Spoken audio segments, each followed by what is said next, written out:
लक्ष्मी माता की मानबसा, समृद्धि और मानसिक शक्ति का संगम।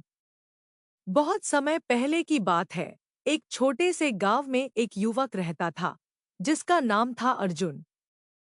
अर्जुन मेहनती था, लेकिन हमेशा अपनी जिंदगी में किसी न किसी परेशानी से जूझता रहता था। उसे लगता था कि वह कभी भी अपनी पूरी क्षमता से काम नहीं कर पा रहा था। उसकी मेहनत के बावजूद उसे समृद्धि और खुशहाली नहीं मिल रही थी। उसकी जिंदगी में एक खालीपन था, जिसे वह भरने के लिए कुछ भी करता, परंतु सफलता की कोई राह उसे दिखाई नहीं देती थी। एक दिन अर्जुन अपने पुराने गुरु के पास गया और उन्हें अपनी परेशानियों के बारे में बताया। गुरु ने उसे ध्यान से सुना और फिर कहा, अर्जुन, तुम्हारे जीवन में एक गहरी कमी है।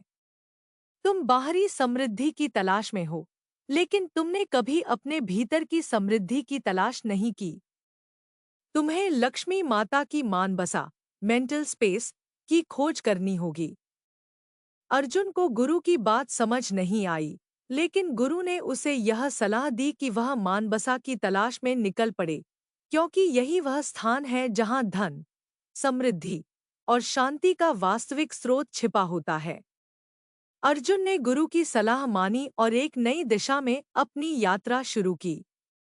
वह अकेले ही अपनी आत्मा की शांति और समृद्धि की खोज में पहाड़ों और जंगलों के रास्ते पर चल पड़ा। रास्ते में उसे बहुत सी कठिनाइयों का सामना करना पड़ा, लेकिन वह निरंतर आगे बढ़ता रहा। एक दिन अर्जुन एक गहरी और शांत झील के किनारे पहुंचा। वहां उसने देखा कि एक वृद्ध महिला बैठी हुई थी, जो अत्यंत शांत और पवित्र नजर आ रही थी। अर्जुन ने उस महिला से पूछा, माता, क्या आप मुझे मानबसा का रास्ता दिखा सकती हैं? वृद्ध महिला मुस्कुराई और बोली, मानबसा तुम्हारे भीतर ही है, बेटा। यह कोई भौतिक स्थान नहीं है, बल्कि यह एक मानसिक स्थिति है। तुम्हें अपनी मानसिक स्थिति को समझना होगा, तभी तुम लक्ष्मी माता की असली शक्ति को महसूस कर पाओगे।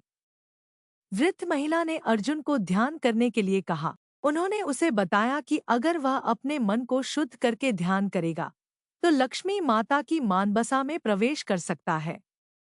अर्जुन ने ध्यान की विधि सीखी और उसने अपने भीतर की यात्रा शुरू की।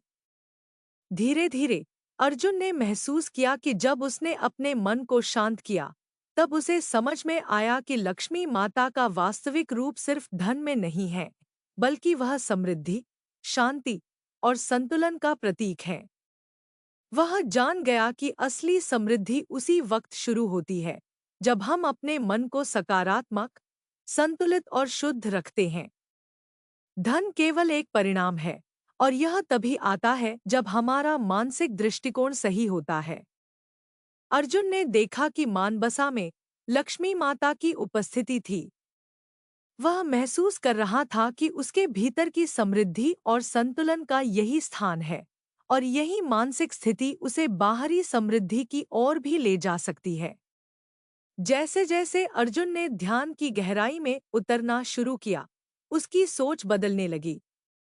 उसने अपनी सोच को सकारात्मक दिशा में मोड़ा, और उसने समझा कि अगर वह अपने भीतर की शक्ति को पहचान सकता है, तो बाहरी दुनिया में भी हर कठिनाई का समाधान उसे मिलेगा। एक दिन अर्जुन ने देखा कि उसकी चारों ओर की दुनिया बदलने लगी थी। उसके रिश्ते बेहतर होने लगे, व्यापार में सफलता आने लगी, और उसे पहले से कहीं ज्यादा शांति और संतुलन महसूस होने लगा।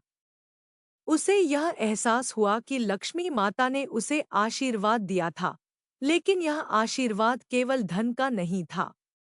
यह आशीर्वाद था मन की शक्ति, आत्मिक शांति और मानसिक संतुलन का, जिससे उसने असली समृद्धि हासिल की थी। अब अर्जुन जानता था कि लक्ष्मी माता की मानबसा में प्रवेश करना कोई दूर का सपना नहीं था, बल्कि यह हर व्यक्ति के भीतर का सत्य था। जब हम अपनी सोच और मानसिक स्थिति को सही दिशा में मोड़ते हैं, तो लक्ष्मी माता की शक्ति अपने आप हमारे जीवन में आ जाती है।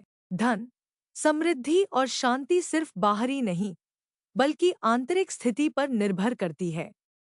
अर्जुन की कहानी हमें यह सिखाती है कि असली समृद्धि केवल भौतिक वस्तुओं में नहीं है। असली समृद्धि हमारे मन, हमारे विचारों और हमारी मानसिक स्थिति में छिपी हुई है। जब हम अपने भीतर की समृद्धि को पहचानते हैं और अपने मानसिक दृष्टिकोण को सकारात्मक और संतुलित बनाते हैं, तो बाहरी दुनिया में भी धन और सुख की प्राप्ति होती है।